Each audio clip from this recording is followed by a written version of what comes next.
మనం గమనిస్తున్నాం. ఉదాహరణకు యాకోబు పత్రికలో ఒక మాట ఉంది, దేవుని యొద్దకు రండి అప్పుడు ఆయన మీ యొద్దకు వచ్చును. అంటే మనం ఏం చేయాలంట? మనము దేవుని యొద్దకు వెళ్ళాలి, అప్పుడు దేవుడు మన యొద్దకు వస్తాడు. అంటే దాని అర్థం ఏమిటి? మనం వెళ్ళకపోతే ఆయన రాడని కదా. మనం వెళ్ళకపోతే ఆయన రాడు. ఆయన రావాలంటే మనం వెళ్ళాలి. అంటే కొన్ని కండిషన్స్ మీద, కొన్ని సూత్రముల మీద, కొన్ని ఆజ్ఞల మీద ఆధారపడి ఉన్నది. మనం ఆయన దగ్గరికి వెళ్ళినప్పుడు ఆయన మన దగ్గరకు వస్తాడు. ఇంకొక మాట అంటాడు, మీరు నా మాట వినిన ఎడల నేను మీ మాట వింటాను అంటాడు మలాకీలో. మీరు నా మాట వింటే నేను మీ మాట వింటాను. అంటే మీరు నా మాట వినరు కానీ నేను మీ మాట వినాలా? అంటే దేవుడు పిల్లల మన మాటలు వినాలనుకున్నాడా, వినొద్దు అనుకున్నాడా? ఆయన ఎవరంటే వినేవాడు, ప్రార్థన ఆలకించేవాడు. దేవుడు ఎవరంటే మన ప్రార్థన వినేవాడు, వినే దేవుడు. ఆయన ప్రార్థన చేయమన్న దేవుడు వినకుండా ఉంటాడా?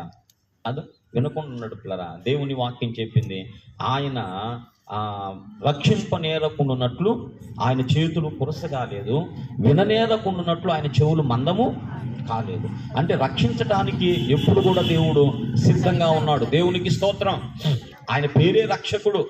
రక్షించడానికి దేవుడు సిద్ధంగా ఉన్నాడు, వినటానికి దేవుడు సిద్ధంగా ఉన్నాడు. అయితే నీలో ఉండవలసింది, నాలో ఉండవలసింది ఏంటంటే విధేయత, ఒబిడియన్స్, విశ్వాసము, ఫెయిత్ మనలో కావాలి. విధేయత, విశ్వాసం అనేది మనలో ఉన్నప్పుడు దేవుడు మన మాట వినటానికి ఇష్టపడతాడమ్మా. కాబట్టి మీరు నా మాట వింటే నేను మీ మాట వింటా. ఇంకో ఏమన్నాడు? మీరు నా పక్షపు వారైతే, 2వ దినవృత్తాంతాల గ్రంథం 16వ అధ్యాయంలో అక్కడ ఆశా సందర్భంలో ఈ మాట అంటాడు, మీరు నా మాట వినిన ఎడల నేను మీ మాట వింటాను, మీరు నా యొద్దకు వస్తే నేను మీ యొద్దకు వస్తాను, మీరు ఆయన పక్షపు వారైన ఎడల ఆయన మీ పక్షమున కూర్చును, మీరు ఆయన యొద్ద విచారణ చేస్తే ఆయన ప్రత్యుత్తరం ఇస్తాడు.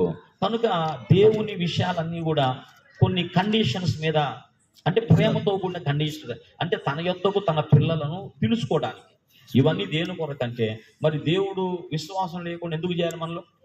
కనుక మనలో విశ్వాసం రావటం కొరకు దేవుడు నా యొద్దకు రండి అని పిలుస్తున్నాడు. దేవుడు ఇవ్వాలనుకున్నవన్నీ కూడా కొన్ని విషయాల మీద ఆధారపడి ఉన్నవి. ఇక్కడ మనం ఆలోచిస్తే దేవుని వాక్యం ఏం చెప్పి, నీ భారము యెహోవా మీద మోపుము, ఆయనే నిన్ను ఆదుకొనును. బైబిల్లో కనబడే దేవుడు ఎవరంటే ఆదుకునే దేవుడు, ఆదరించే దేవుడు, సహాయపడే దేవుడు, ప్రేమించే దేవుడు, కోపించే దేవుడు కాదు. ఆయన ఎన్నడూ కూడా నీ మీద కోపపడడు అని బైబిల్ చెప్పింది. కనుక మనము చేయవలసిన పని ఏమిటంటే, మనం చేయవలసిన పని ఒకటి ఉన్నది, అప్పుడు ఆయన చేస్తాడు. నీ భారము యెహోవా మీద మోపుము, ఆయనే నిన్ను ఆదుకొనును అని చెబుతూ పిల్లరా కింద వచనంలో అంటాడు కదా దావీదు, నీతిమంతులను ఆయన ఎన్నడూ కూడా కదలనీయడు.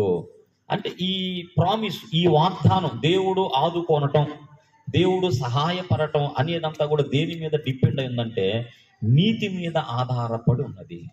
అంటే ఈ గ్యారంటీ, దేవుడు ఇవ్వాలనుకున్నవన్నీ కూడా మనం ఖచ్చితంగా పొందుతాం అనటానికి ఆధారము ఏమిటంటే మనము నీతిమంతులు కావాలన్నాడు కదా. నీతిమంతులను ఆయన ఎన్నడూ కదలనీయడు అనేటువంటి మాట. అంటే మనం భౌతికంగా ఆలోచిస్తే నీతిమంతులైన వారు ఉన్నారు, నీతిమంతులు కాని వారు ఉన్నారని. మానవులను బైబిల్ 2 విధాలుగా విభాగిస్తుంది. కొందరేమో నీతిమంతులైన వారు ఉన్నారు, కొందరేమో నీతిమంతులు కాని వారు ఉన్నారు. అంటే దేవుని యొక్క సహాయము, దేవుని యొక్క ఆదరణ లేక ఆదుకోవటం అనేది ఎవరికట్టమా? నీతిమంతుల మీద. నీతిమంతులను ఆయన, అంటే పై వచనాన్ని మీరు గమనించాలి. ఇప్పుడు కింద వచనం పైన పెట్టి ఇప్పుడు ఆ వచనం చదువుదామా? అటు చదువు. నీతిమంతులను ఆయన ఎన్నడును కదలనీయడు, నీ భారము ఇంగ్లీష్ బైబిల్ చూస్తే అక్కడ కనమాట మీకు. తెలుగు బైబిల్ అని కింద ఉండింది, అదే ఇంగ్లీష్ బైబిల్ చూసాను ఇక్కడ ఉందా మీ దగ్గర? నెట్లో అయినా చూడొచ్చు ఆ వచ్చినాన్ని, 55, 20 చూసుకు కావాలంటే. ఇప్పుడు ఈ నీతిమంతులు అనే మాట పైన వచ్చిందమ్మా. నీతిమంతులను ఆయన ఎన్నడూనూ కదలనీయడు, నీ భారము యెహోవా మీద మోపుము, ఆయనే నిన్ను, అది ఆయనే నిన్ను ఆదుకొను. అంటే దేవుడు ఆదుకొనటము, సహాయపడటం ఎవరికంటే నీతిమంతులు అనేవారు ఉన్నారు. నీతిమంతులను ఆయన ఎన్నడూ కదలనీయడు. దేవునికి స్తోత్రం. నీతిమంతులను ఆయన ఎన్నడూ కదలనివ్వడు. కనుక మనం ఆలోచించాలి, నీతిమంతులు ఎవరు? బైబిల్ మనం ఆలోచన చేస్తే బైబిల్ ఒక స్టేట్మెంట్ ఇస్తుంది, బైబిల్ ఏం చెప్పిందంటే, ఒకసారి మీరు రోమా పత్రికలో గనక వస్తే, రోమా పత్రికలో ఈ రీతిగా రాయబడి ఉన్నది. రోమా పత్రిక, దేవునికి స్తోత్రం, 3వ అధ్యాయము 23వ వచనం చూడండి. ఏ వేదము లేదు, అందరూ పాపము చేసి దేవుడు అనుగ్రహించు మహిమను, అలాగనే 3వ అధ్యాయము 9వ వచనాన్ని కూడా చూడండి. వారికంటే శ్రేష్ఠులమా, తక్కువ వారమా, ఏ మాత్రమును కాము, యూదులేమి గ్రీసు దేశస్థులేమి, అందరూ కూడా దేనికి లోనై ఉన్నారంటే పాపమునకు లోనైన వారుగా ఉన్నారు. ఇందును గురించి వ్రాయబడినది ఏమనగా, నీతిమంతుడు లేడు, ఎవరు కూడా అతను నీతిమంతుడు లేడు, ఒక్కడ కూడా. అందరూ పాపులే, అందరూ పాపులు, ఏ భేదము లేదు.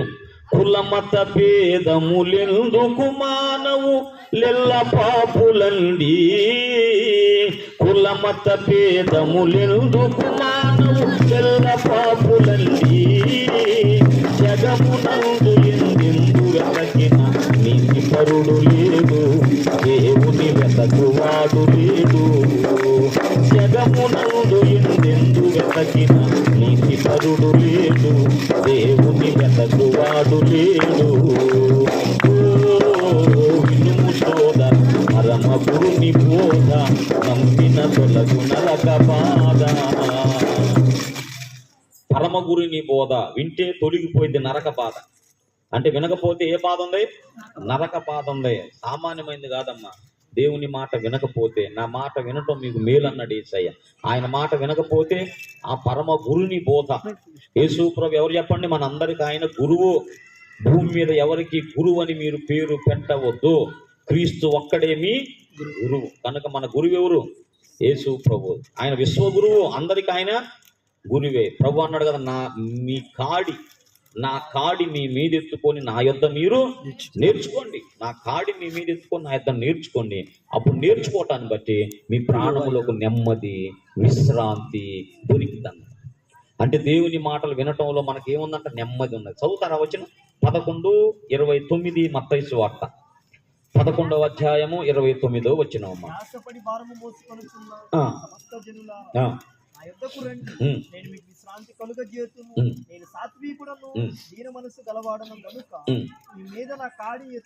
మీ మీద నా కాడి ఎత్తుకొని నా యొద్ద నేర్చుకోనండి. అప్పుడు మీరు నేర్చుకున్నప్పుడు ఏంటంటే మీ ప్రాణములకు విశ్రాంతి దొరికింది. మీ ప్రాణాలకు ఏం దొరికింది? విశ్రాంతి దొరికింది. అదే కదా మనకు కావాల్సింది. మనకు నెమ్మది కావాలి, మనకు సంతోషం కావాలి, సమాధానం కావాలి కదా, మనకు ఆరోగ్యం కావాలి. ఇదంతా ఎక్కడుందంట? దేవుని మాటలలోనే ఉంది. అందుకే ప్రభు మాట ఉన్నది కదా, ఇశ్రాయేలు నా మాట వింటే నీకెంతో మేలు అని దేవుని లేఖనం చెప్పింది. కనుక పిల్లరా, ఆ గురుని బోధ వినాలి. వినకపోతే నరకం ఉంది. విన్నప్పుడు నరక బాధ తప్పిపోయిద్దంట. ఓ వినుము సోదరా పరమ గురుని బోధ, విన్నప్పుడు ఏం దొరికింది? తొలుగును నరక బాధ. నరక బాధ, నరకం మామూలు విషయం కాదమ్మా.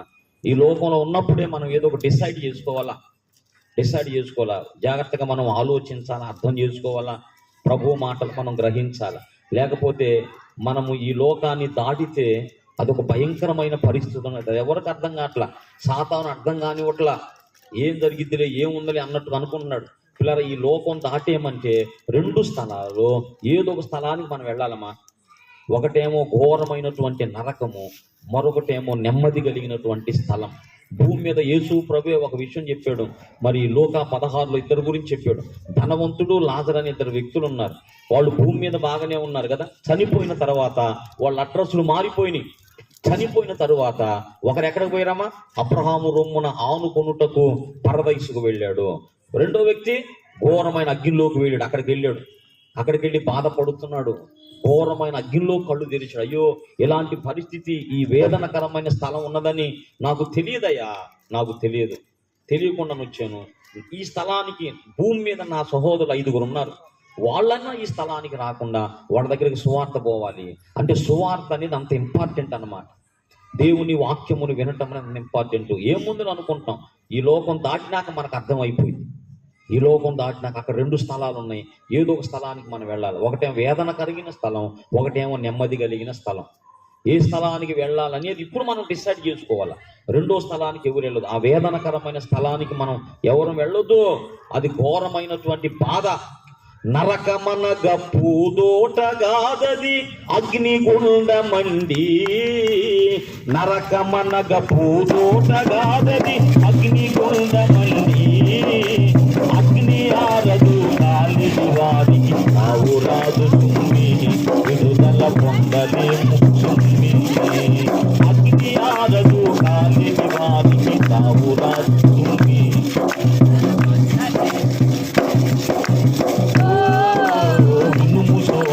పరమగురుని బోధ నమ్మిన తొలగునక బాధ. ఇలా పాపం అందరూ కూడా పాపమునకు లోనై ఉన్నారని దేవుని వాక్యం చెప్పింది. నీతిమంతులు లేరు, ఒక్కడు లేరు. ఇప్పుడు దేవుని యొక్క హెల్ప్, ఆ సహాయం అనేది ఎవరికి అందిద్దంట? ఎవరిని దేవుడు ఆదుకుంటాడు? ఎవరికి సహాయం చేస్తాడంటే దావీదు అన్నాడు కదా, నీతిమంతులను ఆయన ఎన్నడూ కదలనివ్వడు అన్నాడు. దేవునికి స్తోత్రం. ఎవరిని కదలనివ్వడు? నీతిమంతులను ఆయన ఎన్నడూ కదలనివ్వడు. మరి నీతిమంతులు అని చెబుతున్నాడు. ఇక్కడేమో రోమా పత్రికలో ఏమో నీతిమంతులు లేరు, ఒక్కళ్ళు లేరని చెబుతున్నాడు. నీతిమంతులు ఉన్నారా లేరా అని మనం ఆలోచించాలి. నీతిమంతులు లేరు, అందరూ పాపమునకు లోనైపోయిన వారు ఉన్నారు. ఇది ఎలా జరిగింది? ఈ పాపం అనే సమస్య ఎలా వచ్చింది అని మనం ఆలోచన చేస్తే, దేవుడు మానవులను సృష్టించి, ఆదాము అనేటువంటి మొట్టమొదటి మనుషుడు, ఫస్ట్ మ్యాన్ అన్నమాట, మానవులందరికీ మూలమైనటువంటి వ్యక్తి ఆదామును, తనకు తోడుగా హవ్వమును వారిని సృష్టించి, మరి వారిని ఒక గార్డెన్లో, ఒక తోటలో వారిని ఏర్పాటు చేసి, ఏదేను అనేటువంటి ఒక తోటను ఏర్పాటు చేసి అక్కడ పెట్టాడు. పెట్టి రకరకములైన ఫలవృక్షములు మరి తినటానికి మంచి ఏర్పాటు చేశాడు. కానీ మధ్యలో, తోట మధ్యలో 2 వృక్షాలు పెట్టాడు. ఒకటేమో జీవవృక్షము, 2 మధ్యలోనే పెట్టాడు. మరొకటేమో మంచి చెడ్డల తెలివినిచ్చే వృక్షం. ఇటువైపు ఏమో జీవవృక్షం ఉంది, ఇటువైపు ఏమో మంచి చెడ్డల తెలివినిచ్చే వృక్షం ఉంది. దేవుడు చెప్పాడు కదా, దేవుడు తినొద్దన్నది మంచి చెడ్డల తెలివినిచ్చే వృక్షాన్ని. ఆ ట్రీ జోలికి, ఆ వృక్షము జోలికి మీరు పోవద్దు. కానీ జీవవృక్ష ఫలాలు తినమన్నాడు, తినొద్దు, దాన్ని నిషేధించలా. కానీ వారు మరి ఎందుకు తినలేదో మనకు తెలియదు. వారు తినలేకపోయారు. తినవలసినటువంటి ఫ్రూట్స్ ఏమో తినలేకపోయారు. తినవద్దని చెప్పినటువంటి ఫలాలేమో తిన్నారు. ఆ తోట మధ్యలోనే 2 మరి వృక్షాలను దేవుడు మొలిపించాడు కదా. ఒకటేమో జీవవృక్షము, మీరు ఆది కాండం అయితే అర్థమైంది. రెండవదేమో మంచి చెడ్డల తెలివినిచ్చే వృక్ష విషయమై, ఇదిగో మీరు ఈ వృక్షం జోలికి మాత్రం పోవద్దు. చూడండి 2:15 ఆది కాండము మీరు గమనిస్తే అక్కడ ఉంది. ఆది కాండము మరి నా వంక చూస్తున్నారు, మీ చూపు వాక్యం మీద చూపడానికి చెప్పారు. చదువు ఇప్పుడు. మరియు దేవుడైన యెహోవా ఈ తోటలో ఉన్న ప్రతి వృక్ష ఫలము ఏ అభ్యంతరం లేకుండా తినమ్మా. అయితే మంచి చెడ్డల తెలివినిచ్చు వృక్ష ఫలములను తినొద్దు, తినుదినమున దేవుని ఆజ్ఞది. అది ఎందుకు చెప్పాడు? తన ప్రేమను బట్టి చెప్పాడు. చాలా మందికి తెలియక తోట ఎందుకు వేసాడు, ఆ చెట్టు ఎందుకు పెట్టాడు, పామును ఎందుకు రానిచ్చాడు, ఇదంతా కూడా నరకానికి వెళ్ళే మాట. ఇవన్నీ పరలోకానికి వచ్చే మాటలు కాదు. దేవుడు అంటే ఆయన ఏదైనా మన మంచి కోసం అన్ని మంచిగానని చెప్పాడు కదా. చేసి అంత ఇది మంచిగా ఉండను, మంచిగా ఉండను, మంచిగా ఉండను, ఇదంతా తీసేసి ఆ చెట్టు ఎందుకు పెట్టాడు, ఆ తోట ఎందుకు వేసాడు, పామును ఎందుకు రానిచ్చాడు, ఇదంతా నీకెందుకు? దేవుడు ఏం చెప్పాడు దాన్ని విను. దేవుని మాట వెనుక చాలా లాజిక్ ఉండాలా. ఎందుకు పెట్టాల్సి వచ్చిందో ఆయనకు తెలుసు. నువ్వు ముందు లోపలికి రా, తర్వాత అన్నీ అర్థమవుతాయి నీకు. అతను బయట ఉండి ఏం కనపడదు నీకు, అవును కదా. ఇప్పుడు పిల్లరా, లోపలికి వచ్చినాక అన్ని విషయాలు నీకు అర్థమవుతాయి. నువ్వు బయటే ఉంటే నీకేం అర్థం కావు. కనుక ముందు లోపలికి రావాలా. లోపలికి రావటానికి ఎలాంటి షరతులు లేవు. విశ్వాసాన్ని బట్టి లోపలికి వచ్చేయచ్చు. ఇక లోపలికి వచ్చినాక అడుగు. దేవునికి నీకు ఒక సంబంధం ఏర్పడింది కదా, దేవునికి నీకు ఒక సహవాసం ఏర్పడింది కదా.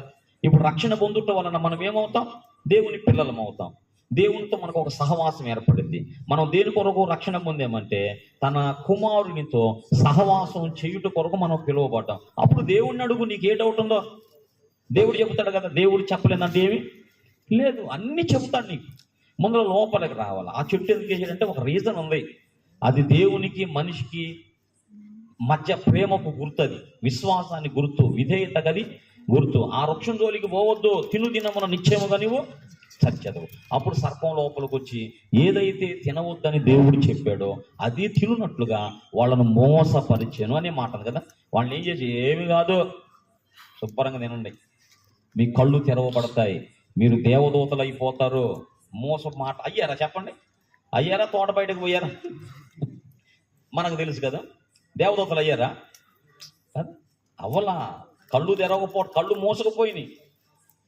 కళ్ళు అప్పటిదాకా కళ్ళు బాగా అన్న ఉన్నాయి, అప్పుడు ఆ మూసకపోయినాయి. అందుకే 2 కొరింథీ పత్రిక 4:4 పిల్లరా, ఈ యుగ సంబంధమైన దేవత అవిశ్వాసులైన వారి మనోనేత్రములకు గుడ్డితనం. అప్పుడు అసలు అంతకుముందు బాగా చక్కగా చూశారు. ఎప్పుడైతే వాడి మాటిని పండు తిన్నారో వాళ్ళ మనోనేత్రాలు ఏం చేయబడి మూసకపోయినాయి. మనోనేత్రాలు పోయి దేవదూతలు గాలి ఏం కాల. అంతకుముందు ఎలా ఉన్నారో మనకు తెలియదు పిల్లరా. వారు దిగంబరులని వారికి తెలియదు, సిగ్గు ఎరుగక ఉండిరి అనే మాట. వాళ్ళు దేవుని బిడ్డలుగా ఉన్నారు.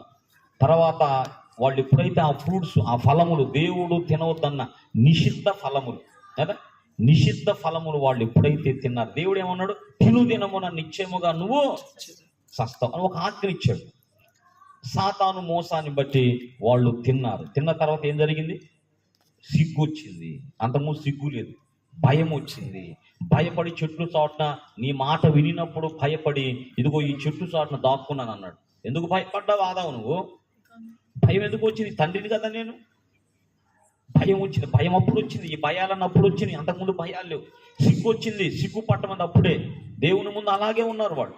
వస్త్రాలు లేవు కానీ అలాగే ఉన్నారు, అయితే సిగ్గు లేదు. అదే ఈ వస్త్రాలు కప్పుకోవాలి, ఎలా కప్పుకోవాలి, ఎలా చేయాలి అనేది ఎప్పుడు వచ్చింది? పాపం వచ్చినాక వచ్చింది. పాపం వచ్చినాక వచ్చింది. కాబట్టి దేవుని ఆజ్ఞను వాళ్ళు అతిక్రమించినందువల్ల పాపం ఎంటర్ అయింది. విన్నారు జాగ్రత్తగా. ఎప్పుడైతే దేవుని మాటను వాళ్ళు అతిక్రమించారో, అవిధేయులయ్యారో, ఆజ్ఞ అతిక్రమమే పాపం అన్నాడు 1 యోహాను పత్రికలో. పాపం వచ్చింది. పాపం ఏమంటే మరణం వచ్చింది, శాపం వచ్చింది, ఇదంతా వచ్చిందమ్మ. అంటే దేవుని మాటను ధిక్కరించుట వలన, దేవుని మాట అవిధేయుడైనందు వలన, ఆజ్ఞను అతిక్రమించుట వలన రావలసిన నష్టాలన్నీ వచ్చినాయి. అంతకుముందు ఎలా ఉన్నాడు అంటే దేవుని పోలికలో, దేవుని స్వరూపంలో ఉన్నాడు ఆదాం. మరి ఆదికాండం 1:26 చెప్పినట్లుగా దేవుని స్వరూపంలో ఉన్నాడు, దేవుని పోలికలో ఉన్నాడు. అదంతా కూడా పోగొట్టుకున్నాడు. దేవుడు పరిశుద్ధుడు. ఇప్పుడు ఆదాము ఆజ్ఞను అతిక్రమించి పాపైపోయాడు, శాపగ్రస్తుడు అయిపోయాడు, మరణాన్ని తెచ్చుకున్నాడు. ఇది పరిస్థితి అన్నమాట. ఆదాము సంతానమే. మానవులు భూమి మీద ఎన్ని కోట్ల మంది ఉన్నా వారందరూ కూడా ఆదాము హవ్వల పిల్లలే. ఇది సైన్స్ కూడా చెప్పినటువంటి, శాస్త్రజ్ఞులు చెప్పినటువంటి సత్యం కూడా ఇదే. ఏంటంటే మానవులందరూ కూడా ఒక జంట సంతానమే. కాబట్టి ఆదాము ఆజ్ఞను అతిక్రమించి అవిధేయుడయ్యాడు. ఆదామును బట్టి మనమందరం కూడా పాపులమయ్యాం. ఇది మన చరిత్ర. మనమందరం కూడా పాపులము, బైబిల్ చెప్పింది. మనమందరం కూడా శాపానికి లోనైపోయి ఉన్నాం, మనమందరం మరణానికి లోనైపోయి ఉన్నాం, మనమందరం సాతాను చేతిలోకి వెళ్ళిపోయి ఉన్నాం. నీతిమంతుడు లేడు, ఒక్కడు కూడా లేడు. ఎలాంటి పరిస్థితి పిల్లరా, తండ్రి చూచి తన ప్రియమైన కుమారుణ్ణి మన కొరకు పంపించాడు. దేవునికి స్తోత్రం చెబుదాం. ఇలాంటి ప్రమాదకరమైన పరిస్థితుల్లో మానవ జాతి అంతా వెళ్ళినప్పుడు దేవుడు తన ప్రియమైన కుమారుణ్ణి మన కొరకు పంపించాడు. యోహాను సువార్త 3:16 చూస్తే మనకి ఇలాగ అర్థమైంది. ఏందమ్మా అక్కడ ఉంది? దేవుడు లోకమును ఎంతో ప్రేమించాను కాగా తన అద్వితీయ కుమారునిగా పుట్టిన వాని యందు విశ్వాసముంచు ప్రతివాడు నశింపక నిత్య జీవము పొందునట్లు ఆయనను అనుగ్రహించెను. దేవునికి స్తోత్రం. తండ్రి తన కుమారుని మనకి ఇచ్చాడు. ఎందుకంట మనము నశింపక నిత్య జీవము పొందునట్లు. ఎందుకు పంపించాడు తన కుమారుణ్ణి? మనము నశింపక నిత్య జీవం పొందునట్లు. అంటే దాని అర్థం ఏంటి? ఆయన కుమారుణ్ణి కనుక మనం రిసీవ్ చేసుకోకపోతే ఆయన అనుగ్రహించాడంట. ఏం చేశాడు? నా కుమారుడిని మీరు తీసుకోండి అని తన కుమారుని మనకి ఇచ్చాడు. ఆ ఇచ్చిన కుమారుని మనం తీసుకోలేదనుకో, రెండు వస్తాయి, మళ్ళా నశించిపోతాము, నిత్య నరకంలోకి వెళ్ళిపోతాము. కనుక మనం నశింపక నిత్య జీవం పొందినట్లుగా మన మీద ఉన్న ప్రేమను బట్టి తండ్రి తన కుమారుణ్ణి మన కొరకు పంపించాడు. ఆది దేవుడే మిమ్ము నెల్ల తప్పించ నిలిచినాడు.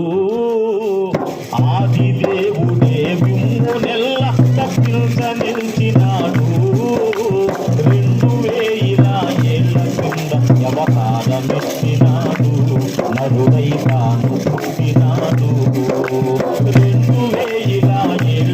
మీద అవతారమెత్తినాడు, నరుడై తాను పుట్టినాడు. ఓ వినుము సోదరా, నమ్మిన తొలగు నరకబాట. తండ్రి తన కుమారుని పంపించాడు. ఆయన వచ్చి ఏం చేశాడు? మానవులందరి రక్షణ కొరకు. ప్రభు ఎందుకు వచ్చాను అన్నాడు? నేను లోకమును శిక్షించడానికి రాలేదు, లోకమును రక్షించడానికి నేను వచ్చాను. నశించిన దాన్ని వెతకి రక్షించుటకు మనుష్య కుమారుడు వచ్చాడు. యేసు ప్రభు ఈ లోకానికి వచ్చి నేను రక్షకునిగా వచ్చాను అన్నాడు. ఏమి రక్షిస్తాడు అంటే పాపము నుంచి ఆయన రక్షిస్తాడు, శాపము నుంచి ఆయన రక్షిస్తాడు. యేసు ప్రభు రక్షకునిగా ఈ లోకానికి వచ్చాడు. ఎందుకు? ఆదామును బట్టి మానవ జాతి అంతటి మీద పడినటువంటి ఆ ప్రభావాన్ని, అంటే ఆదామును బట్టి మానవులందరూ ఏమయ్యారు? ఏ భేదం లేదు, అందరూ అన్నాడు కదా. ఆదామును బట్టి లోకంలో ఉన్న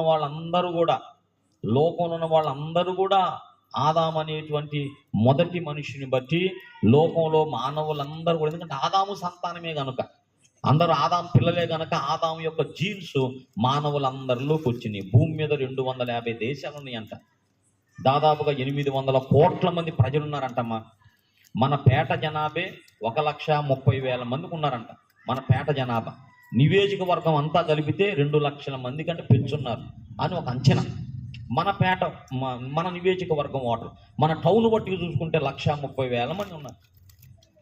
పిల్లరా, మరి మన ఆంధ్రప్రదేశ్, మన దేశ జనాభా ఎంత? 140 కోట్లు. మన దేశ జనాభా 140 కోట్లు, 6 కోట్లు ఆంధ్ర ప్రజలు. ఇట్లాగనమాట. ఇక ప్రపంచ ప్రజలందరినీ కూడా తీసుకుంటే 800 కోట్ల మంది ప్రజలు ఉన్నారంట. అందరూ కూడా పాపులేనమ్మా.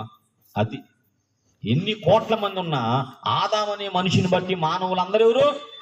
పాపులే. వాళ్ళు ఏ రంగులో ఉన్నా, ఏ ఎత్తులో ఉన్నా, ఏ పోలికలో ఉన్నా, అందరూ ఏ షేపులో ఉన్నా ఆదామును బట్టి మనం అందరం పాపులమయ్యాం. ఈ పరిస్థితి అంతా తండ్రి చూసి తన ప్రియమైన కుమారుని మన కొరకు పంపించాడు. ఆదామును బట్టి మానవులందరూ పాపులైపోయారు, అవినీతిమంతులైపోయారు. ఆదామును బట్టి అందరి మీదకి మరణం వచ్చింది. ఆ ఎఫెక్ట్ అందరి మీదకి వచ్చింది. ఆయన ఈ లోకానికి వచ్చి ఆ పరిశుద్ధుడైన దేవుడు తన పరిశుద్ధమైన ప్రాణాన్ని పెట్టడాన్ని బట్టి మానవులందరినీ కూడా సమాధాన పరిచెను.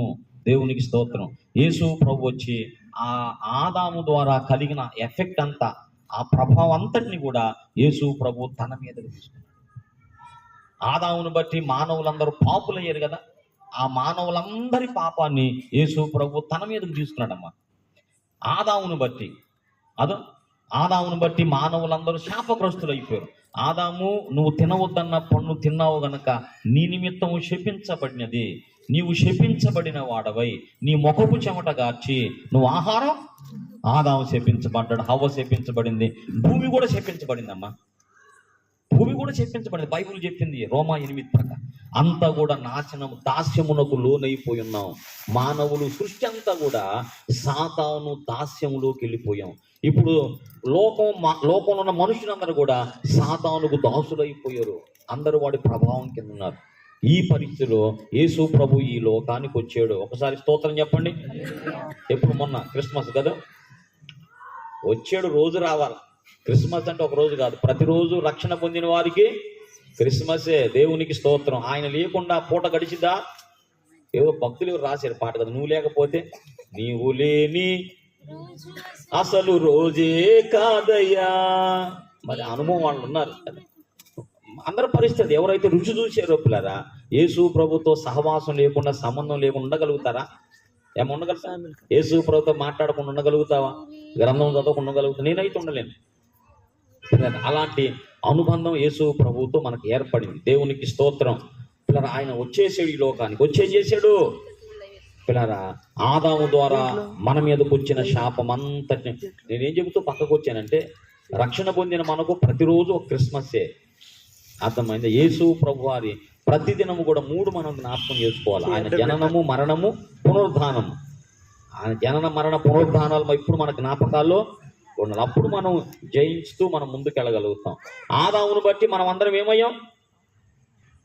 పరిశుద్ధమయ్యాం కదా, పాపులమయ్యాం. ఆదామును బట్టి మనం అందరం పాపులమైతే ఈ పాపాన్ని యేసు ప్రభు తన మీదకు తీసుకున్నాడు. అంటే యేసు ప్రభు వారు సిలువలో వేలాడేటప్పుడు నీ పాపం తీసుకున్నాడా, నా పాపం తీసుకున్నాడా? మానవులందరి పాపాలు యేసు ప్రభు తన మీదకు తీసుకున్నాడు. ఇక్కడ కూర్చున్న మనందరి పాపాలు కూడా మీకు తెలుసలేదు, సిలువలో వేలాడినప్పుడు ఆ ఫలితము పిల్లరా, నీ పాపం కూడా అక్కడ ఉన్నది. నీ పాపం కూడా ఆయన మీదకి వెళ్ళింది, నా పాపం ఆయన మీదకి వెళ్ళింది. మానవులందరి పాపాల కొరకు యేసయ్య సిలువ. ఆదాము ద్వారా మనకు వచ్చిన పాపాన్ని యేసు ప్రభు తన మీదకు తీసుకున్నాడు. నెంబర్ 2, ఆదాము ద్వారా మనకు వచ్చిన శాపాన్ని యేసు ప్రభు తన మీదకు తీసుకున్నాడు. ఆదాము ద్వారా మరణం వచ్చింది కదా, ఈ పండు తినుదినమున నిశ్చయముగా నీవు మరణిస్తావని చెప్పాడు కదా. కాబట్టి ఆ మరణాన్ని యేసు ప్రభు తన మీదకు తీసుకున్నాడు. కాబట్టి ఆదాము ద్వారా వచ్చిన ఆ ప్రభావం అంతటిని కూడా ప్రభువు తన మీదకు తీసుకొని అక్కడ ఏం చేశాడంటే, ఒకసారి పిల్లరా మీరు మొదటి యోహాను రాసిన మొదటి పత్రిక 2వ అధ్యాయము, దేవునికి స్తోత్రం పిల్లరా, 2వ వాక్యాన్ని చూడండి. ఆయనే మన పాపములకు శాంతికరమై ఉన్నాడు. మన పాపములకు మాత్రమే కాదు, సర్వలోకమునకు దేవునికి స్తోత్రం. మన సర్వలోకానికి యేసు ప్రభు ఏమని శాంతికరమై ఉన్నాడు. అంటే దాని అర్థం ఏంటంటే, అందరి పాపాల కొరకు శిలువలో యేసు ప్రభు ప్రాయశ్చిత్తమయ్యాడు. అందరి పాపాల కోసమా, సర్వలోకానికి ఆయన ఏమైనాడు, ప్రాయశ్చిత్తమైన.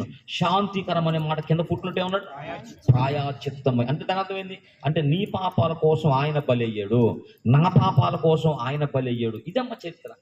యేసు ప్రభు నీ పాపం కోసం తను బలయ్యాడు, నా పాపం కోసం ఆయన బలయ్యాడు. నీకు పాపం ఎక్కడి నుంచి వచ్చింది? ఆదాము నుంచి వచ్చింది. ఆదాము నుంచి వచ్చింది, నేను చేస్తే వచ్చింది. అది రెండవది. ఆదాములోంచి నాకు వచ్చింది కాబట్టి నేను చేయాల్సి వచ్చింది. జన్మ పాపం నాలో ఉంది కాబట్టి కర్మ పాపం చేయాల్సి వస్తుంది. ఈ విషయం తిక్కలో కొంతమంది రేట్ల అర్థం. మన జన్మ పాపం ఉంది కనుక కర్మ పాపం చేయాల్సి వస్తుంది. జన్మలో పాపం లేకపోతే కర్మలో పాపం చేయాల్సిన అవసరం లేదు. జన్మిల్చితిని ఇలలో నాడు, జన్మ కర్మల పాపినై నేను. జన్మిల్చితిని ఇలలో నాడు, జన్మ కర్మల పాపినై నేను. జన్మిల్చితివి ఇలయేసుగా నాడు, జన్మిల్చితివి ఇలయేసుగా నాడు, జన్మిల్చితివి క్రీస్తుగా నాలోన నేను. జన్మిల్చితివి క్రీస్తుగా నాలోన నేను. స్తోత్రం స్తోత్రం స్తుతి స్తోత్రం, స్తోత్రం స్తోత్రం స్తుతి స్తోత్రం. స్తోత్రార్హుడా స్తుతి పాత్రుడా, స్తుతి పాత్రుడా, నీకే స్తోత్రం, నీకే స్తోత్రం, నీకే స్తోత్రం, నీకే స్తోత్రం. స్తోత్రం స్తోత్రం స్తోత్రం స్తుతి స్తోత్రం. దేవునికి మహిమ. పిల్లారా, మన జన్మలో మనం పాపులం గనక కర్మలో మనం పాపం చేయాల్సి వచ్చింది. యేసు ప్రభు వారు మనందరి పాపాల కోసం ఆయన బలైపోయాడు. మనందరి పాపాల కొరకు ప్రభు తన వెల చెల్లించాడు. అది యేసు ప్రభు వచ్చినప్పుడు పిల్లరా, యేసు ప్రభుకు ముందున్నవారు, యేసు ప్రభుకు వెనకున్నవారు. ఇప్పుడు మీరు చెప్పండి, యేసు ప్రభుకు మనం ముందున్న వాళ్ళమా యేసు ప్రభు శిలువ మరణానికి మనం ముందున్న వాళ్ళమా వెనకున్న వాళ్ళమా?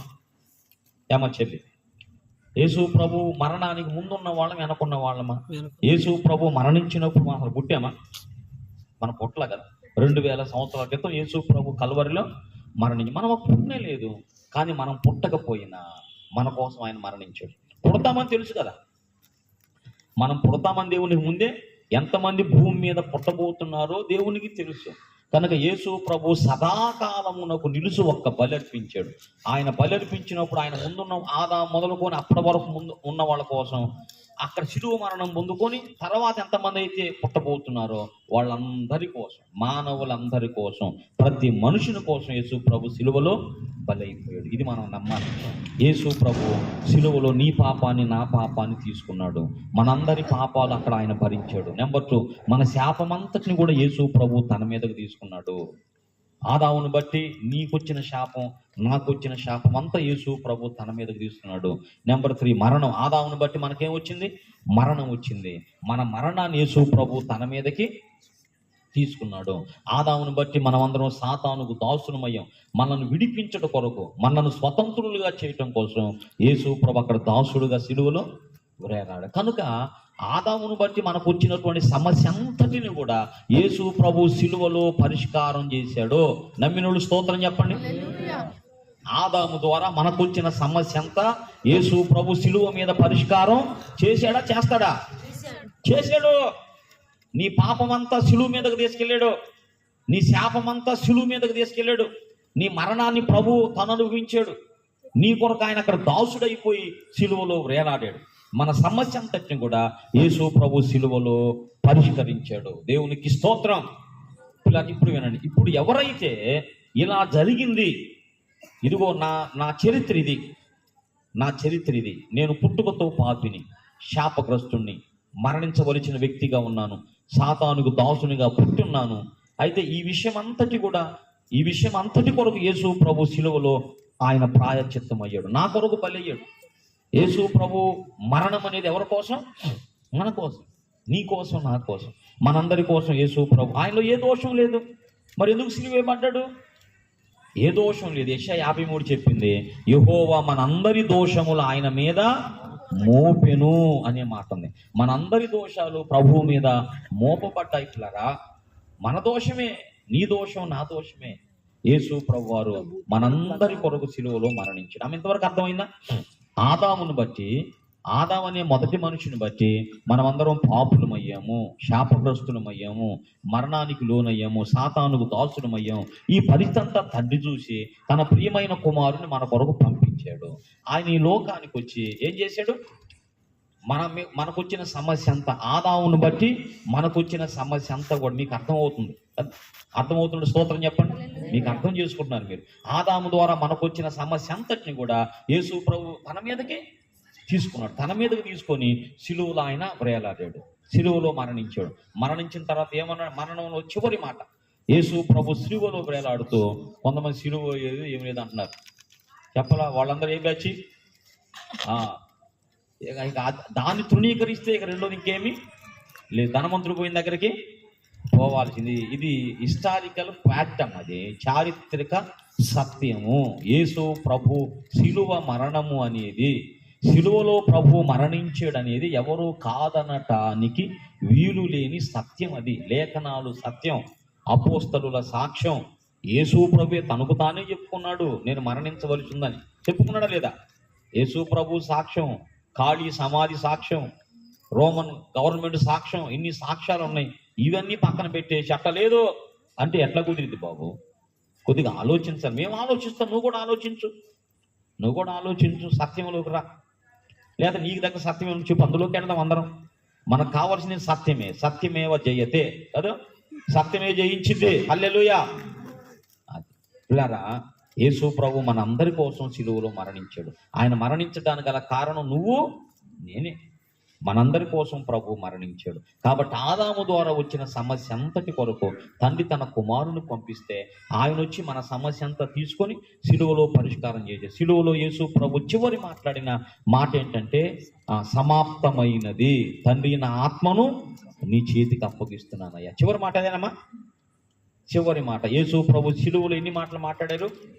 వేరేలాడుతూ 7 మాటలు, 7 words. చాలా పవిత్రంగా పిల్లల వాటిని చెప్పుకుంటారు గుడ్ ఫ్రైడే రోజు కదా, మంచిది. చివరి మాట ఏమిటంటే సమాప్తమైంది. అంటే మానవుల కొరకు నేను ఏదైతే చేయవలసి వచ్చిందో అదంతా సమాప్తమైంది. తర్వాత యేసు ప్రభు శిలువ మరణాన్ని జయించినాక ఎదురొస్తున్న స్త్రీలను చూసి, అమ్మా మీకు శుభమగునుగాక అంటాడు. శుభమగును అంటే నేను చేయవలసిందంతా మీకు చేశాను, ఇక మీకు ఎక్కడి నుంచి చేయగలిగింది? శుభము కలుగునుగాక. శుభం అంటే సినిమాలో శుభంగా ఇక పోయినమ్మని కాదు. మంచి జరుగును గాక అని.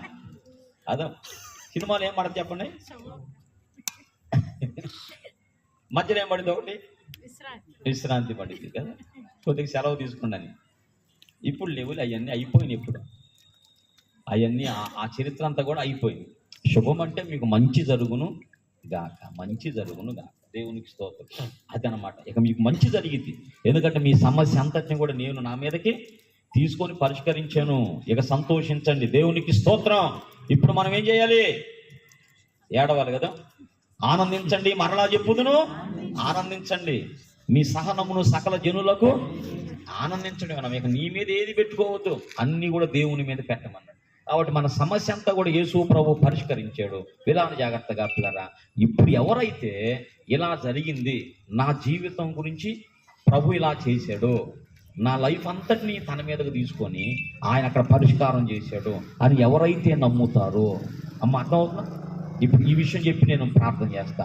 ఎవరైతే ఇలాగ నమ్మారో, ఆదామును బట్టి నాకు వచ్చిన పాపాన్ని ప్రభువు తీసుకున్నాడు, ఆదామును బట్టి నాకు వచ్చిన శాపాన్ని ప్రభువు తీసేసుకున్నాడు, ఆదామును బట్టి నాకు వచ్చిన మరణాన్ని ప్రభువు తీసేసుకున్నాడు, ఆదామును బట్టి నాకు వచ్చినటువంటి ఆ బానిసత్వం, ఆ దాసత్వం, అదంతా ప్రభువు తన మీదకు తీసుకున్నాడు అని ఎవరైతే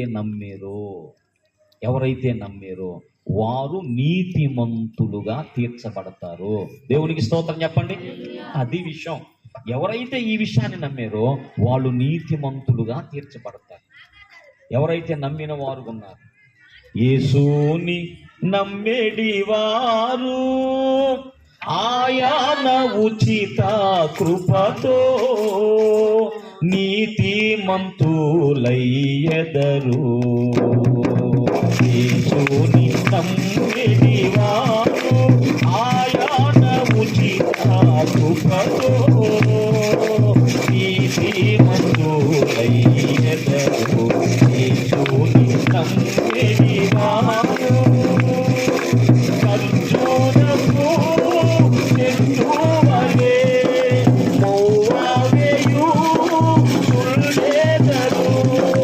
ఖర్జూరపు మంటలతో రక్షణకై స్తుతించెదరు. ఖర్జూరపు మంటలతో రక్షణకై స్తుతించెదరు. యేసుని నమ్మేడి వారు ఆయన ఉచిత కృపతో నీతిమంతులయ్యెదరు. యేసుని హల్లెలూయా. నమ్మిన వాళ్ళు ఏమవుతారు? నీతిమంతులు అవుతారు, ఉచితమైన కృపలో. దీని కొరకు మనం చేయాల్సింది ఏమి లేదు, మనం చేసింది ఏమి లేదు. యేసు ప్రభు చేసాడు గనక నీ నీతి కొరకు, నీ రక్షణ కొరకు, నీ పరిశుద్ధత కొరకు, నీ ఆశీర్వాదం కొరకు యేసు ప్రభు చేయవలసిందంతా చేశాడు గనక ఇప్పుడు నువ్వు చేయవలసిందే నమ్మటమే. నమ్మటాన్ని బట్టి నీతిమంతులు అవుతామా. మనం కాస్ట్ చెల్లించాల్సిన అవసరం ఏమి లేదు. ఈ విషయంలో పిల్లరా ఉచితముగా మనం నీతిమంతులుగా తీర్చబడతాం. చూడండి ఆ మాట పిల్లరా, దేవుని రోమా పత్రిక 3వ అధ్యాయం 24వ వచనం. కాబట్టి నమ్మువారు కృపచేత క్రీస్తు యేసునందలి విమోచనము ద్వారా ఉచితముగా నీతిమంతులుగా నువ్వు నీతిమంతుడు ఆట నువ్వు చెల్లించేది ఏమి లేదమ్మా. అర్థమవుతుందా? ఆయన చెల్లించేసాడు, వెళ్ళంతా ఆయన చెల్లించి. ఇప్పుడు నమ్మటాన్ని బట్టి నువ్వు ఇక ఏ తిప్పలన్నా పడు నువ్వు ఇక నీతి అనేది మరొక విధంగా మనిషికి వస్తే, యేసు ప్రభు ఈ లోకానికి వచ్చి సిలువలో మరణించడం అదొక పిచ్చితనం అయింది. అవునా కదమ్మా? మనోళ్ళు అనుకున్నట్లుగా నీతి పాపాలు పోవటం అనేది మరొక విధంగా పోతాయి అంటాం నిజమే కనుకైతే యేసు ప్రభు వచ్చి సిలువలో మరణించడం అది అమాయకత్వం అయింది. కనుక పాపం అనేది ఏమి చేసినా అర్థమైందా? పాపమును తీసేసుకో, నువ్వేమి చేయలేం. ఈ పాపం అనేది వచ్చింది, పాపము జీతంగా వచ్చింది. అందరం కూడా మనం పాపం ఏమి చేసి ఆ నరక బాధ తప్పించుకుందురండి. మతములు కర్మకాండలు వ్యర్థముచుందండి. పాపము పాపలేవు అండి. అంటే మతములు కర్మకాండలు వ్యర్థముచుందండి. పాపము పాప అన్నది పెద్ద ఆయన అన్నాడు, ఈ పాపం పోవటానికి ఇక ఎట్లా కూడా బాగుంటమ్మా, నా మాట నమ్మండి. మనకొచ్చిన పాప ఇది పోవటానికి ఇక ఏ మార్గం లేదు, యేసయ్య ఒక్కడి ద్వారా మాత్రమే. ఆయనే పాపులను రక్షించడానికి వచ్చిన. ఇంకెవరని చెప్పుకున్నారు నాకు, నువ్వెందుకు వచ్చావయ్యా అన్నప్పుడు యేసుప్రభు ఏమన్నాడు, నేను పాపులను రక్షించడానికి వచ్చాను. ఎవరు పాపులు? అందరం పాపులమే. ఎందుకు పాపులు? ఆదామును బట్టి మనం అందరం పాపులమయ్యాం. కాబట్టి ఈ పాప సమస్య యేసు ప్రభు తీసేసాడు, మన కోసం ఆయన చేశాడు. ఆ యజ్ఞాన్ని, యాగాన్ని, బలిని యేసు ప్రభు చేశాడు. ఆ చేసిన బలి యందు, చేసిన యజ్ఞమునందు, ఆ చేసిన యాగమునందు, సిలువ యాగమునందు విశ్వాసం ఉంచుట వలన మనము నిద్రపోతాం. దేవునికి స్తోత్రం. ఏమా విశ్వాసం ఉంచుట వలన మనం నీతిమంతులు అవుతాం. 8 అయిందా? ఇట్లా పగలంతా పని చేసేది కదా, అది ఒక ప్రాబ్లం కదా. మరి అయిపోయింది ఒక వాక్యం. ప్రభువుకు స్తోత్రం. నేనేమో చెప్పానంటే, దావీదు రాసిన కీర్తన, దావీదు అంటాడు కదా, నీతిమంతులను నువ్వు ఎప్పుడు కూడా కదలనివ్వవయ్యా అన్నాడు. నీతిమంతుడు అంటే ఎవరని చెబుతున్నాను నేను. నీతిమంతులు ఎవరూ లేరు. బైబిల్ చెప్పింది కదా, నీతిమంతుడు ఒక్కడు ఎందుకు లేరంటే ఆదామును బట్టి లేరు. ఆదామును బట్టి మానవ జాతి అంతా పాపంలో వచ్చేసింది. ఈ పాపములోంచి తప్పించడానికి యేసు ప్రభు ఈ లోకానికి వచ్చాడు. ఆదాము ద్వారా మనకొచ్చిన పాపము, శాపము, మరణము, ఆ దాసత్వము అంతా తన మీదకు తీసుకొని శిలువలో మానవులందరి ప్రతిగా, అది మానవులందరి పక్షముగా అక్కడ ఆయన చనిపోయాడు. యేసు ప్రభు అందరి కోసం యేసు ప్రభు అక్కడ తన పరిశుద్ధమైన ప్రాణాన్ని అర్పించాడు. ఆయన ప్రాణాన్ని అర్పించాడు కాబట్టి మన విశ్వాసం ఉంచినప్పుడు ఎట్లాగన్నా ఉచితముగా మనం నీతిమంతులం అవుతాం. ఇక ఎవరు ఏమన్నా మనం భయపడాల్సిన, బాధపడాల్సిన అవసరం లేదు. అబ్బో నీతిమంతులు బయలుదేరే, అవును, అది నా నుంచి వచ్చింది కాదు, నా ప్రభువు నుంచి వచ్చింది ఆ మాట నాకు. అవునా? నా జీవితం నుంచి ఆ మాట నా మీదకి రాలా. నా బ్యాక్గ్రౌండ్ అంతా బ్యాడే, నీ బ్యాక్గ్రౌండ్ అంతా బ్యాడే. మన చరిత్రలు మంచిగా చెప్పండి. ఏమో మీ ఏమో కానీ నాది కాదమ్మా. అర్థమా? నా చరిత్ర మంచిది కాదు, కానీ యేసయ్య నా చరిత్ర తిరగరాశాడు. హల్లెలూయా. నీ చరిత్ర కూడా తిరగరాశాడు. ఈ పాట రాద్దాం త్వరలో. తిరగరాయబడిన చరిత్ర. అందరి చరిత్రలు ఏం చేశాడు ఇప్పుడు? పిల్లరా, మన రాతలన్నీ రాసేసాడు. నీ రాకతో మా రాతలన్నీ మారిపోయినాయి అయ్యా అని రాశాడు. పిల్లరా, మన చరిత్ర మారిపోయింది. ఒకప్పుడు అది. ఇప్పుడు ఎప్పుడైతే యేసు ప్రభువుని నమ్మాను, ఉచితముగా నేను నీతిమంతుడిని, వాళ్ళు అనుకున్న, వాళ్ళు ఎగతా చేసినా, వాళ్ళు ఏం చేసినా దేవుడు చేశాడు. మరి ఏం చేద్దాం? నిన్ను కూడా అలాగే చేశాడు. నమ్మటాన్ని బట్టి మనం అందరం ఏమయ్యాం? నీతిమంతులమయ్యాం. దేవునికి స్తోత్రం. నమ్మటాన్ని బట్టి నీతిమంతులమయ్యామా? మన జీవితాన్ని బట్టి కాదు, మన గత చరిత్రని బట్టి కాదు. మనం చేసిన మంచి పని. పిల్లరా, నేను చేసిన మంచి పని, మీరు చేసిన మంచి పని. అమ్మ ఇంకెవరు ఉంటే మీరు చేయవలసిన ఒక మంచి పని ఉందమ్మా, ఒక మంచి పని. అదేమిటంటే యేసు ప్రభు నమ్మటమేగా. యేసు ప్రభు నమ్మితే సలా ఒక్క మంచి పని చేస్తే చాలు. ఇక ఎవరు ఏమనుకున్నా ఇక లాభంలా. యేసు ప్రభు నమ్మేవు కాబట్టి ఆ నీతి నీ మీదకి వచ్చింది, పరిశుద్ధత నీ మీదకి, ఆశీర్వాదం నీ మీదకి వచ్చింది. ఇక ఆ ఒక్క మంచి పని మనం చెయ్యాలి. యేసు ప్రభు మన కొరకు చేయవలసిందంతా చేశాడు. మనము ఒక్కటే చేయమన్నాడమ్మా. మన కొరకు తను చేయవలసిందంతా చేసేది. ఏం చేశాడు? మన కోసం సిలువలో బలి అయిపోయాడు. మన కొరకు చేయవలసిందంతా చేశాడు. మనం చేయవలసింది ఒక పని ఉంది. అదేమిటంటే మనం నమ్మాలి. నమ్మినప్పుడు ఉచితముగా మనం నీతిమంతులం అవుతాం. నమ్మినుడు స్తోత్రం చెబుదాం. ఉచితముగా మనం నీతిమంతులం అవుతాం. దేవునికి స్తోత్రం. ఇక ఉచితంగా నీతిమంతులమయ్యి ఉగ్రత నుంచి మనం తప్పించబడతాం. నమ్మటాన్ని బట్టి మనం నీతిమంతులం అవుతాం. ఇంకా ఏ రీతిగా మనిషి నీతిమంతుడు కాలేడు. యేసు ప్రభువుని విశ్వాసం ఉంచటాన్ని బట్టే మనిషి నీతిమంతుడు అవుతాడు తప్ప ఇక ఈ నీతి అనేది ఇంకా ఎక్కడ ఏ విధంగా కూడా మనం పొందుకోలేము. నువ్వు ఎన్ని తిప్పలన్నబడు ఆ నీతి రాదు. నీతి నీలోకి రాకపోతే నరకమే. ఆ నరకం తప్పించడానికి యేసు ప్రభు వచ్చాడు. తన పరిశుద్ధమైన ప్రాణాన్ని అర్పించి మనల్ని నీతిమంతులుగా చేసాడు. నీతిమంతునిగా నన్ను తీర్చి అదా ఏం చేశాడు? నిత్య జీవంలోకి మనలను తీసుకొచ్చాడు. నా విమోచకుడా యేసయ్యా, నీ జీవన రాగాలలో నీ నామమే ప్రతిఫలించెనే.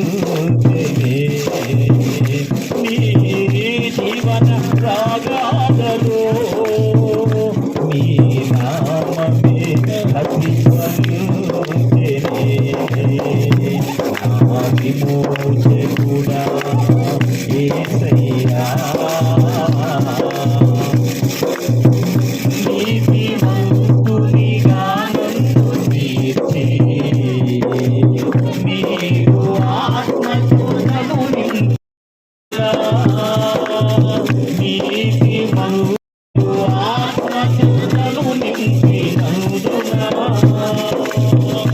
నీవు చూపిన నీ కృపనే మరువలేను నీవు చూపిన నీ కృపనే మరువలేను నా విమోచకుడా యేసయ్యా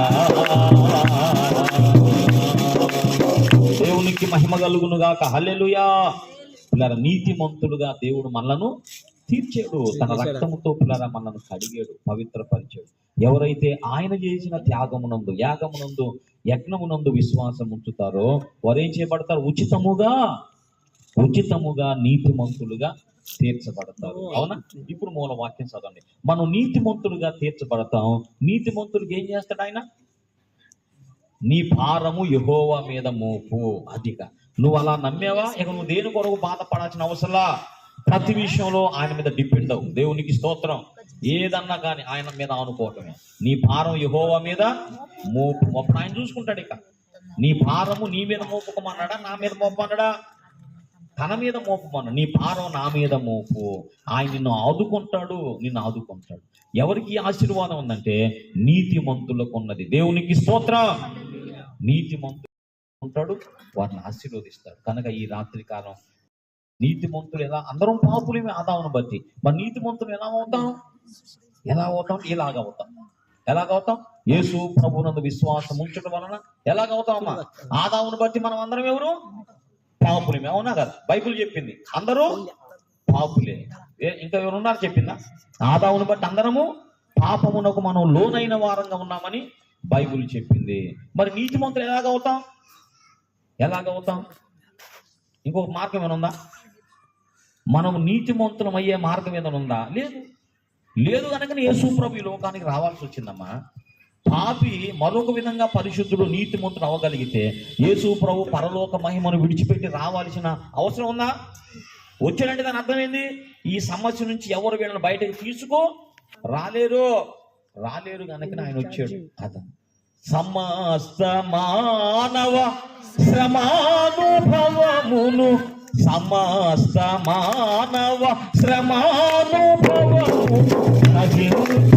వహించి ప్రేమింపగలని అమానులెవరు ప్రభు, నీ సమానులెవరు ప్రభు,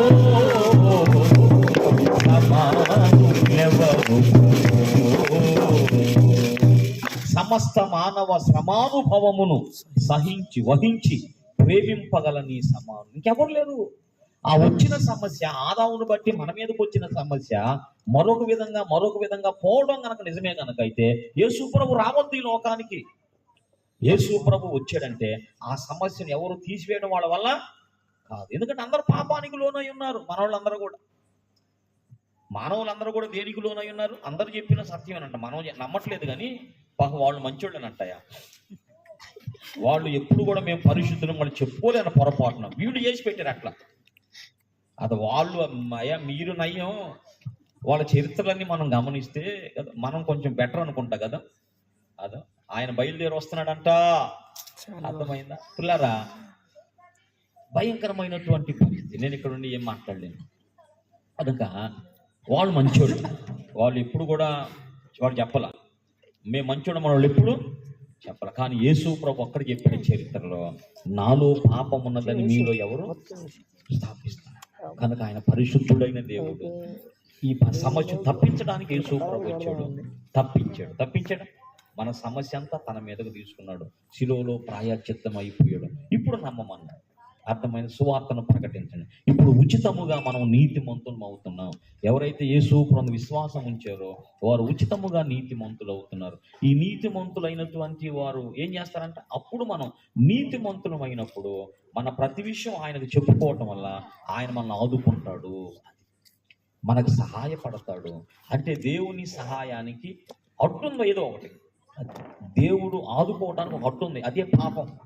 ఆ పాపపు సమస్య తీసేసుకుంటే దేవునికి నీకు మధ్యలో ఆ, ఒక ఒక మార్గం ఏర్పడింది. అప్పుడు నువ్వు పిలుస్తావు, ఆయన పలుకుతాడు.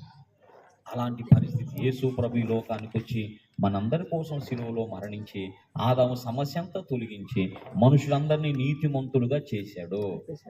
నువ్వు నమ్మితే అవుతావు, నమ్మకపోతే అంతే ఉంటావు. యేసు ప్రభు వచ్చి మనుషులందరినీ